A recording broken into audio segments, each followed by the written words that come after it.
There's a moment, right before a glass slips from your hand, when your brain screams, "You can still catch it." That moment happened to me at exactly 8:47 p.m. last Thursday night, when a man I'd never met before leaned in close to my wife, whispered something in her ear, and she giggled like a stranger. I stood 10 feet away, holding a glass of flat champagne, trying to figure out what I was even doing there.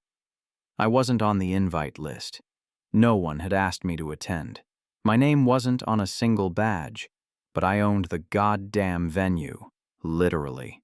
The building we were in, the rooftop garden, the polished marble floors, the LED-lit bar built just for this corporate rebranding event was part of a real estate portfolio I'd acquired 7 months ago, one of my lesser-known acquisitions buried behind 2 shell companies and a boutique management firm. That boutique firm just so happened to lease the space to Kessler and Lane, the architecture company my wife works for. The one where, apparently, her boss thinks it's acceptable to put his hand on the back of a married woman's waist and whisper like they're sharing a secret in a cathedral. So yeah, I crashed the party. No grand entrance. I just showed up in a plain black suit, nodded to the doorman, and slipped in like any other low-level guest. The weird thing is, I wasn't even planning to go. It started with a noise. I was fixing our radiator at home, wrench in hand, half listening to a podcast, when her phone buzzed on the counter. I wouldn't have noticed, but the name that popped up read, Blaine, not boss, not Mr. Kessler, not even B. Blaine with 2 emojis, chili and fire. I don't know what the chili means, and I hate that I care. But that's when the glass started slipping, metaphorically speaking, and I realized I couldn't just sit back anymore. I had to see it for myself. What I saw? It wasn't just flirting. It wasn't just inappropriate. It wasn't just betrayal. It was performance. She was putting on a show, and I was the only one who knew it was fake. The worst part? He thought I was nobody. He laughed in my face, and he had no idea I was the man who owned his entire damn company. I didn't go home that night. I walked out of the event somewhere between the staged group photo and the third fake laugh from Wendy that sounded like it had been practiced in a mirror. The air outside felt heavier than it should have. I got in my car, sat there with the engine off, and stared at the steering wheel like it was supposed to say something wise to me. I wasn't angry. Not yet. I was buzzing. Not with adrenaline, but with this disgusting cocktail of confusion, dread, and, I'll admit it, heartbreak. I've always had this dumb theory that people reveal their truest selves in moments when they don't know they're being watched. And what I saw on her face when Blaine leaned in wasn't discomfort or surprise. It was recognition, warmth, familiarity. She knew him, not just professionally. There was intimacy in the way she tilted her head slightly, just enough for her hair to fall behind her shoulder, exposing her neck like it was choreography. And when she smiled up at him, it wasn't the smile I got. Hers with me had a tired politeness to it lately. All, thanks for doing the dishes and don't forget the recycling. But that smile? That was the one I used to get before she knew all my flaws. I stayed at a hotel downtown. I didn't text her, I didn't call. I don't think she even noticed. The next morning I checked my phone. One unread message from Wendy, time-stamped at 11:09 p.m. Home late, don't wait up. She didn't ask where I was, just assumed I'd be asleep like a good little husband in my corner of the bed. By 7 a.m., I was back in our driveway. I sat there for a good 10 minutes, watching the house like it was evidence in a case I couldn't quite crack. Everything looked the same. Same porch light she always forgets to turn off. Same crooked wind chime I've been meaning to fix. But the air felt different, like something had been let in that I couldn't see. I walked inside. She was in the kitchen, hair still in waves from last night, wearing one of my sweatshirts like some ironic trophy. She smiled, that other smile, and said, "You were up early." I told her I'd slept badly and went for a drive. She nodded, didn't pry. That should have told me everything. But here's the thing. I'm not good at confrontation. I rehearse it in my head for hours, days, sometimes weeks. I build up every possible outcome, rehearse every sentence, and then, when the moment comes, I freeze. I play nice. I tell myself I'll bring it up later when the timing is better. Spoiler, it never is. So I spent the rest of the weekend pretending nothing had happened. But in my head, I was unraveling. I started checking her phone when she was in the shower. She had a new passcode. I told myself it was for security. I told myself I was being paranoid. But then she started leaving the room to take calls, started saying she needed to focus and couldn't talk while working from home. One time, I walked in without knocking, and she slammed her laptop shut like it was on fire. That's when I stopped being the sad little husband with suspicions. I started becoming something else. Not angry, not vengeful, strategic. I wanted the truth, but I didn't want to ask for it. I wanted her to hand it to me without realizing, and I knew exactly how to make that happen. The next company-wide event was scheduled for the following month, a quarterly innovation mixer, normally reserved for VPs and clients. What Wendy didn't know was that I'd just signed off as a silent financial sponsor of the entire event, under the name of one of my lesser-known LLCs. And this time, I wouldn't be showing up as a nobody in a black suit. I'd be standing on the stage. Let's see how she smiles then. The next few days felt like I was living inside a play, and everyone else had the script but me. Wendy was radiant. Not in a glowing, joyful way, no.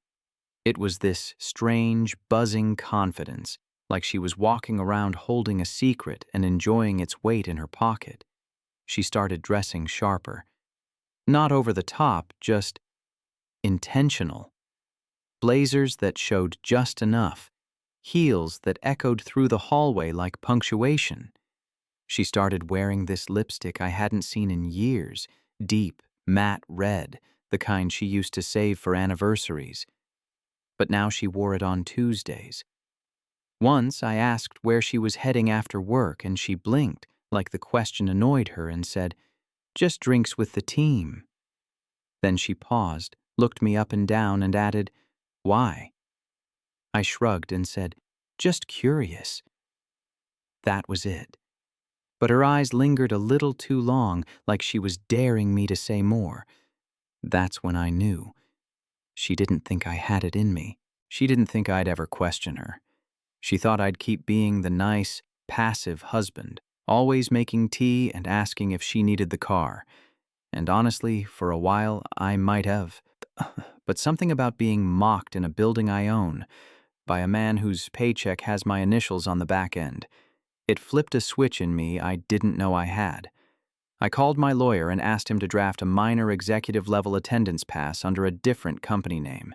Nothing flashy. Just enough to get me on the guest list for the innovation mixer. I didn't want a spotlight, I just wanted to be there, officially. No more back doors, no more watching from the sidelines.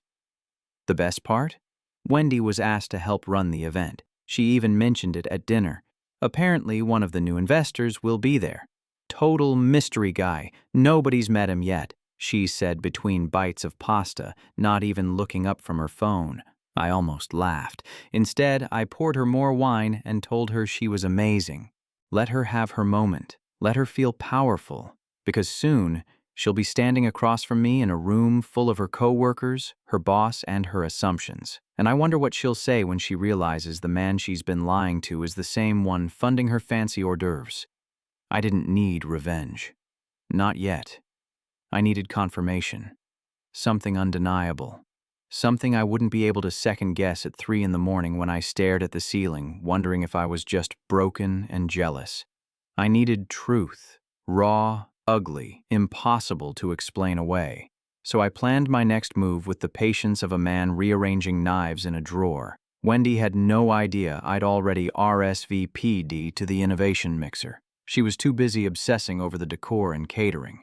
I overheard her on the phone with someone, probably Blaine, talking about lighting colors and ensuring the tone stayed playful but polished. She had that clipped, professional voice she only used when she was trying to impress someone. I just sat in the other room, pretending to read a financial report while quietly listening to her betray me in real time. 3 days before the event, I sent an email to the event's project lead, under the name of the shell company I used for the investment, requesting a seating chart for internal review. Nobody questioned it. I scanned through the PDF until I found her name. Wendy Taylor, Table 4. Blaine Ellis, same table. Of course. I smiled, not because I was happy, but because everything was lining up with painful precision. And now, finally, I had something else I didn't have before. A plan. The night of the mixer, I arrived early. Not dramatically early, just enough to blend into the setup, just enough for a few key people to assume I'd always been there. I wore a tailored navy suit, no tie, and carried myself like a man who didn't need to justify his presence. When Wendy arrived, she didn't see me at first. She was wearing a forest green dress, hair up, lips red again. She looked confident, like she belonged there more than I ever did. I watched her float between tables, laughing softly, brushing shoulders with people, offering smiles like favors. Then she saw me. It was subtle, a half-step hesitation, a flicker of her eyes that said, "Why are you here?" But she covered it instantly. She kept walking, fast now, toward Blaine, who had just entered with a drink already in hand. He wore a smug kind of smile, the kind men wear when they think the world is theirs and everyone else is lucky to orbit around them. He didn't recognize me, not yet. Perfect. The rest of the night was like watching a play I'd read 100 times. The way Blaine leaned in when he spoke to her, the way she touched his forearm to make a point, the private jokes, the rehearsed glances. It was all so choreographed, so utterly, stupidly transparent. I didn't even need proof anymore. I just wanted to see how far they'd go while thinking no one was watching. And then, when the speeches began, I made my move. The event coordinator introduced the key strategic investor who'd helped fund the firm's recent expansions and ongoing partnerships. There was polite applause. Then the lights shifted slightly and the microphone was handed to me. Wendy turned slowly in her chair. Her face didn't fall, she controlled that, but her fingers curled slightly against the white tablecloth, gripping it like a lifeline. Blaine, still clueless, smiled at me like I was some guest speaker about to pitch solar panels. "Thank you," I began. My voice was calm, friendly, steady. "It's an honor to be here tonight among so many talented minds.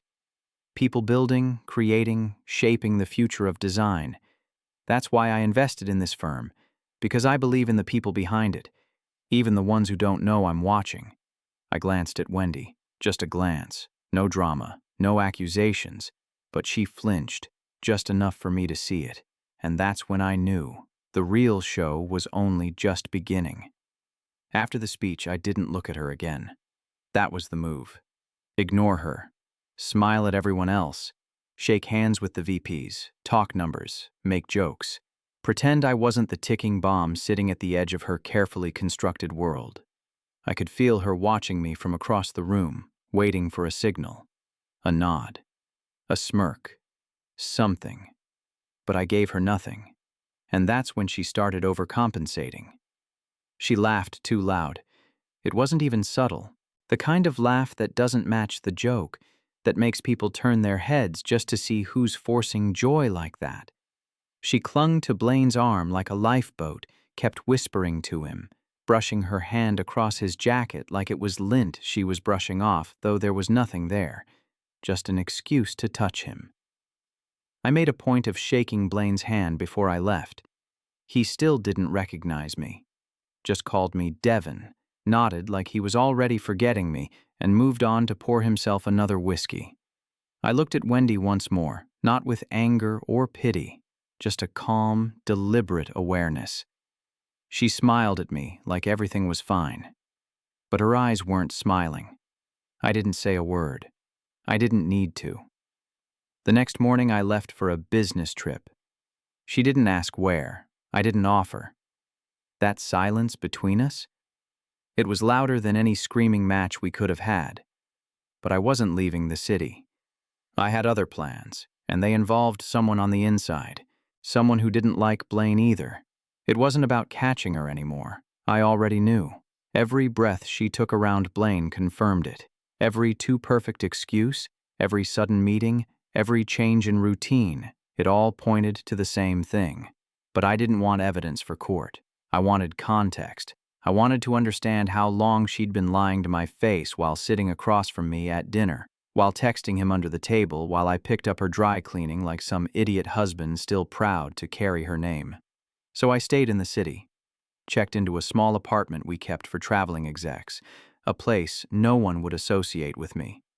And for the first time in a long time, I started using the access I had. Emails, calls, travel logs, corporate Slack accounts, entry badge data. Things I had never looked at before because I wanted to believe trust meant not needing proof.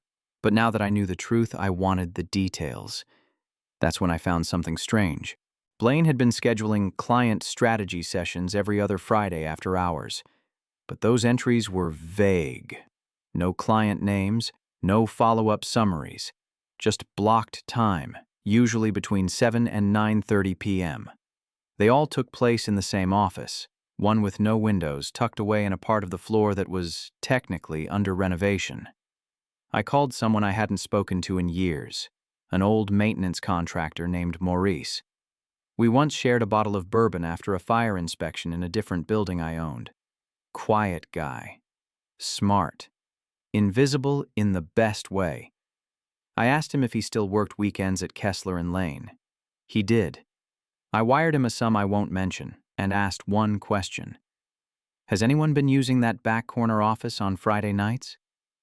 He didn't answer directly, just sent me a grainy security photo from his phone.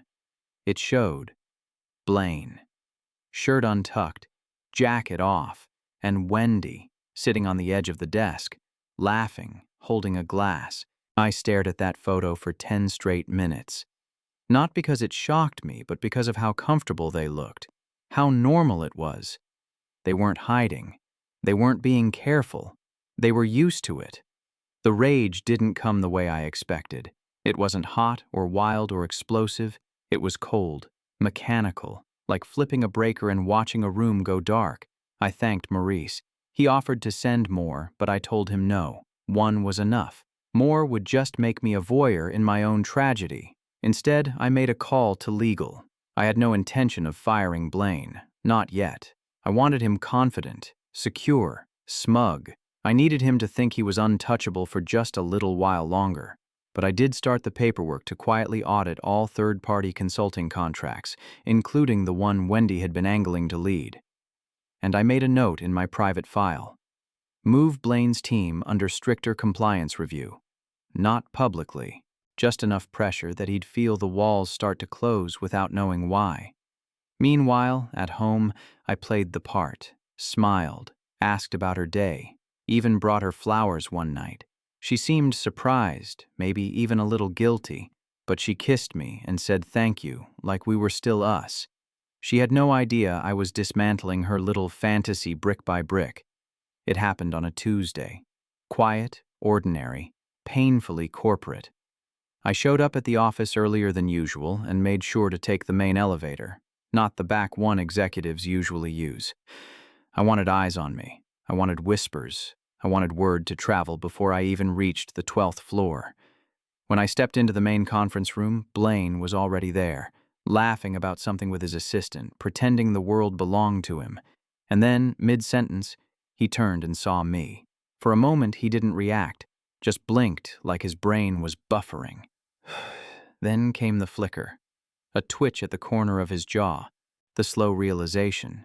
He recognized me. I didn't say a word, just walked past him, placed a folder on the table, and sat at the head of the room. My seat, the one that had been empty at every previous meeting, left open for a possible investor who never showed up. Until now. "Morning, Mr. Taylor," someone said. Polite, uncertain. I nodded. "Good morning." Blaine said nothing. For the next hour, I went over operational metrics, expansion plans, cost reduction strategies. Nothing dramatic. But every so often I'd glance toward Blaine and watch him shift in his seat, realizing the rules had changed, and he was the last to find out. Wendy wasn't in the room. She had no idea I was even in the building. That was intentional. I wasn't ready for her to see this version of me. Not yet. That night when I got home, she was already in bed, scrolling through her phone with that lazy detachment she'd mastered. She looked up and said, "You're home late." "Long day," I replied. She nodded, then turned off the lamp. I lay next to her in the dark, wide awake, knowing that tomorrow everything would begin to unravel, and no one would be able to stop it. The morning after the boardroom reveal, I expected something. A text from Wendy, a panicked call from Blaine, even just a shift in the way people looked at me when I entered the building. But instead, there was silence. That sharp, deliberate silence that happens when a room is waiting for someone to speak first. I didn't see Blaine for 2 days. Then, on Thursday, he requested a one-on-one meeting through his assistant. I approved it. I wasn't interested in playing cat and mouse anymore. He walked in slower than usual, posture still confident but noticeably thinner. He didn't shake my hand. He didn't sit until I did. He tried to play professional at first, thanked me for taking a more active role, said it would inspire the team. I let him finish his script. Then I slid a plain envelope across the desk. "Inside is a generous severance package," I said. "No scandal, no press, no questions." He didn't open it, just stared at me. "And if I don't take it?" I smiled, politely. "Then we start auditing your past 5 contracts, starting with the client sessions that didn't exist." He folded. No threats, no drama. Just nodded, stood, and walked out. Wendy found out 2 hours later. I know because she called me from the parking lot. Her voice was a mix of disbelief and panic. She asked me why, asked me if I had anything to do with it. I told her the truth, all of it, who I was, what I owned, what I knew. There was a long pause. Then she said, "So, what now?" And for the first time in a long time, I told her exactly what I felt. "I don't hate you. I'm not going to destroy you, but I'm also not going to keep pretending we're something we're not. I deserve someone who chooses me when no one's watching." We didn't scream. We didn't throw blame. She cried, quietly, and I think a part of her was relieved to finally stop lying. We agreed to separate. No lawyers yet, just space, time, and honesty. It's been 3 months. I still live in the city, but I moved to a place with more light, more space to breathe. I've started painting again, something I gave up years ago because I thought it was unproductive. Turns out peace is productive in its own way. Wendy and I talk sometimes, just as people. No pretending. She's seeing a therapist. I'm not sure what's next for her, or me. But here's what I do know. You don't always need to burn it all down to start over. Sometimes walking away with your head high, and your silence louder than any revenge, is the most powerful thing you can do. Thanks for listening. That's my story. And I'm finally free from it.